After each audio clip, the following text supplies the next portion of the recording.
பிச்சைக்காரன் இவர். கொடுக்கும் கதாபாத்திரத்தில் மிளர்ந்தவர். எப்போதும் ரசிகர்களை மிரள வைத்தவர். துயரங்கள் தன்னை சூடும் போதெல்லாம் இசை, நடிப்பு, இயக்கம் என்கிற வெளிச்சம் கொண்டு இருள் விலக்கி முன்னேறியவர். இறைவனின் நன்றி.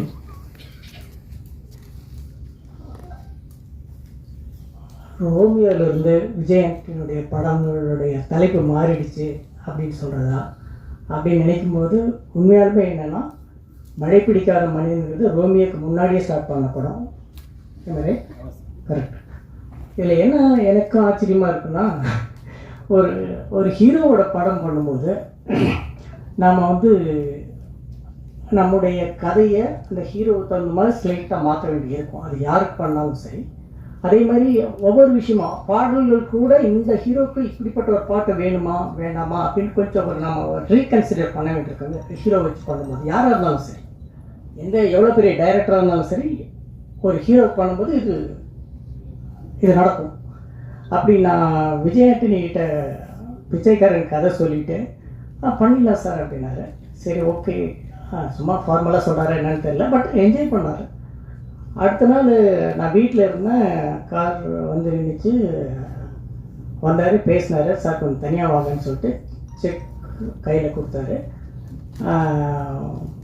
அப்புறம் பேசிட்டு வீட்டில் காஃபி சாப்பிட்டு கிளம்புனார். கிளம்பும்போது அவர் என்ன எப்பயுமே இப்போயே நடக்குது. நான் அவரை ஆஸ்கர் ஃபிலிம்ஸ் ஆஃபீஸில் பார்த்ததுலேருந்து மியூசிக் டைரக்டராக அவர் சான்ஸ் கேட்டு வந்தப்போ நான் பார்த்ததுலேருந்து இப்போ என்ன பண்ணாருன்னா, அவர் வீட்டுக்கு போகும்போது என்னை வெளியே கார் வரைக்கும் வழி அனுப்பிட்டு தான் போகிறார் இப்பயும். ஸோ அது மாதிரி நானும் என்னுடைய வீட்டை விட்டு வெளியே கார் வரைக்கும் வந்தேன்.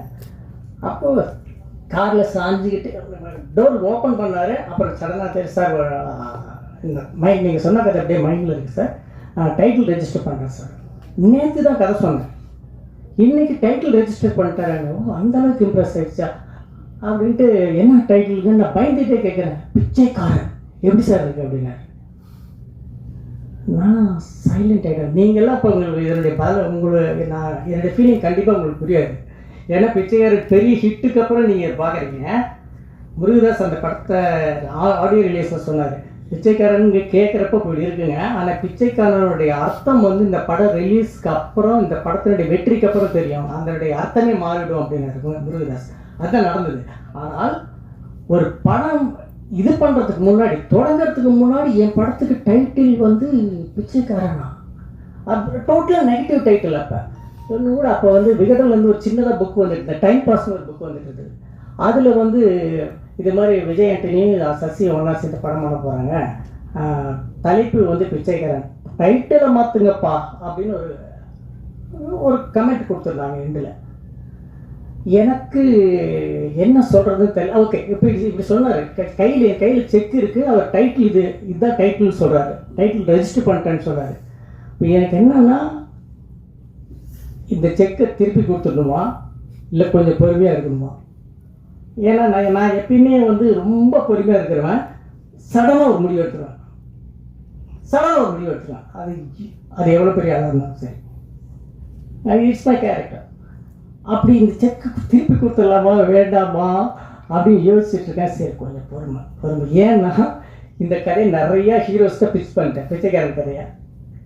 இவர் மட்டும்தான் பயங்கரமாக என்ஜாய் பண்ணியிருக்காரு. ஆனால் இது மாதிரி ஒரு தலைப்பு சொல்கிறாரு. சரி, கொஞ்சம் பொறுமையாக இருக்கும். அதுக்கு அடுத்த ஒரு வாரம் டிஸ்கஷனே நடக்கலைங்க எங்களுக்கு. கதையை பற்றியே பேசலை. என்ன பேசுது அப்படின்னா, இந்த படம் பண்ணணுமா வேண்டாமா.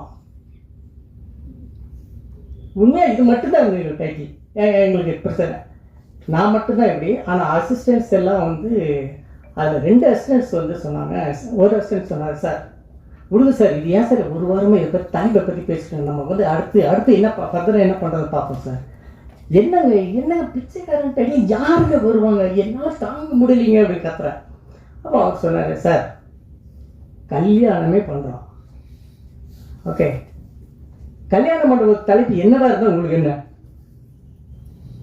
இந்த பொண்ணை கல்யாணம் பண்ணுறேன்னு ஆயிடுச்சு, மண்டபத்து தலைப்பு மண்டபம் எந்த மண்டபத்தில் இருந்தால் என்ன சார், கல்யாணம் நடக்குதுல விடுங்க சார் அப்படின்னா. கொஞ்சம் யோசித்தேன். அதுக்கப்புறம் இன்னொரு அசிஸ்டன்ட் சொன்னான், அது ரொம்ப யங் அசிஸ்டன்ட்.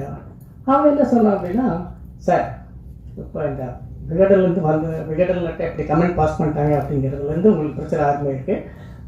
இப்படி நிறைய பேருக்கு இந்த டைட்டில் பிடிக்கல, பிச்சைக்காரங்க டைட்டில். ஓகேயா? இப்படி ஆனால் நம்ம கதை சூப்பராக இருக்குது, ரொம்ப நல்லா இருக்குது. ஸோ படம் ரிலீஸ் ஆன உடனே வெளியே வந்து பிச்சைக்காரன் நல்லா இருக்குது, பிச்சைக்காரன் நல்லா இருக்குன்னு பேசும்போது முதல்ல திரும்பி பார்க்குறவங்க யாருன்னா இந்த வெறுத்தவங்க தான் முதல்ல திரும்பி பார்ப்பாங்க. சார் அது வந்து பெரிய பப்ளிசிட்டி ஆகும் சார் நமக்கு, ஸோ நெகட்டிவாகவே இருக்கட்டும் சார் அப்படின்னா. ஓகே, இதுவும் நல்லா தான் இருக்குது. இப்படி அந்த இடத்துக்கு நான் அரைவ் ஆகிறதுக்கு இந்த டைட்டில் இந்த அந்த அந்த டைட்டில் வந்து எனக்கு பிடிக்கிறதுக்கு ரொம்ப டைம் எடுத்துன்னு வச்சேன் சொல்கிறேன். ஆனால் மழை பிடிக்காத மனிதன் ஒரு டைட்டில் எப்படி விஜய் ஆண்டனி வந்து ரோமியோவுக்கு முன்னாடி எப்படி பிடிக்க வச்சாருன்னு வந்து விஜய் மட்டும் தான் கேட்க வேண்டியதாக இருக்குது. என்னப்பா அது உண்மையில சொல்கிறேங்க, அது வந்து ஒரு ஹீரோ வச்சு பண்ணும்போது அந்த ஹீரோவுக்கு பிடித்தமான மாதிரியும் அந்த டைட்டில் வச்சு அந்த ஹீரோவை கன்வின்ஸ் பண்ண வேண்டியது ஒரு டைரக்டர் வேலை. அது ரொம்ப அழகாக பண்ணியிருக்கேன் விஜய் மில்டன். ஸோ நான் உண்மையிலுமே இந்த படம் வந்து ரொம்ப ரொம்ப ஏர்லி ஸ்டேஜில் பார்த்துருக்கேன். அதாவது ரஃப் கட்டுன்னு கூட சொல்ல முடியாது. நிறைய பாடல்கள் வர வேண்டியிருந்தது, கிளைமேக்ஸ் முடியாமல் இருந்தது, அப்படி இந்த விஷயம் பார்த்துருக்கேன். பிகினிங்லேருந்து ரொம்ப இன்ட்ரெஸ்டிங்கான நிறைய எலிமெண்ட் இருக்குதுக்குள்ள. இந்த லேட்டஸ்ட் வெர்ஷன் பார்க்கும்போது இன்னும் இந்த மழை வந்து எனக்கும் ரொம்ப பிடிச்சி போயிருன்னு நினைக்கிறேன். உங்களுக்கும் இந்த மழை ரொம்ப ரொம்ப பிடிக்கும். வாழ்த்துக்கள்.